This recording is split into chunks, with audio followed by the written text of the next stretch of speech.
The indigenous people of Biafra on Tuesday claimed to be in talks with the United Nations to hold a referendum for a sovereign state of Biafra.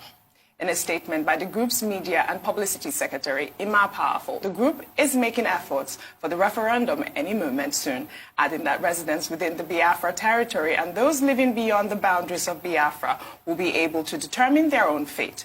The group expects the United Nations to supervise the referendum and are calling for freedom for all and not just for Biafrans alone.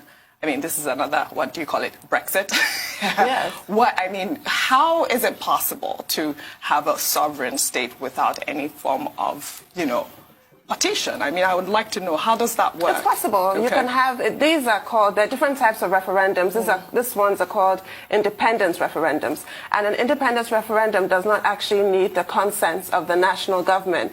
What tends to happen is if there's some kind of separatist movement, and that separatist movement get support maybe at an election, they can now use that momentum to demand a referendum, not even of the national, or in our case, the federal government, just of their own people. Okay. They put a question on the ballot and people answer the question and they vote. And the United Nations will not call a referendum. Every country has their sovereignty. The United Nations will supervise, they'll observe if they're told to, they'll monitor a referendum if they're asked to. The United Nations is also relevant if the referendum succeeds and maybe the national government doesn't want to apply, the results of the referendum. The United Nations can come in and recognize that country as an independent country to give that referendum credence. So, yeah. So then what happens to the people that are not in support of the sovereign state of Biafra, that are in that territory as well? What happens? I'm speaking hypothetically. Yes. The referendum might not even happen because, like I said, it usually happens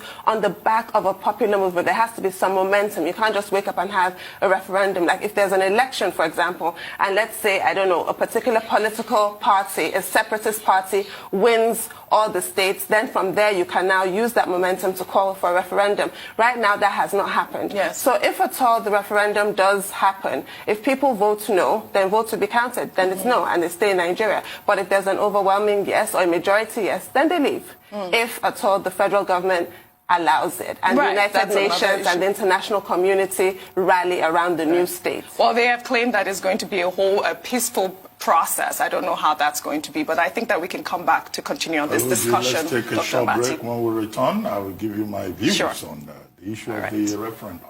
Well, before we went on break, we were talking about the request of the Indigenous Peoples of Biafra, through Emma Powerful, the secretary, asking for a referendum to be organized by the United Nations.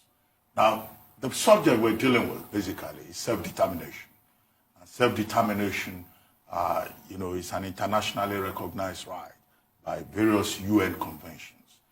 Whether you are talking about Kosovo, or you are talking about East Timor, or you are talking about Cameroon. And it is indeed true that the United Nations can supervise referendums. The right of a people to determine their own future, to determine their own sovereignty. Now, two examples. In February 1961, the UN supervised the referendum to determine whether Northern Cameroon or Southern Cameroon would join Nigeria or join Cameroon. And that referendum was conducted. At the end of the day, when the votes were tallied, people can vote yes or no. At the end of it, Northern Cameroon joined Nigeria. Southern Cameroon, led by Ndeli and Co., joined Cameroon, the French-speaking Cameroon. Now, this was the decision over the British-occupied part of Cameroon at the time. In 1999, it was East Timor, and it was the president of Indonesia at the time who approached the United Nations to allow the people of East Timor to decide whether they would like to have special autonomy within Indonesia or have their own independence.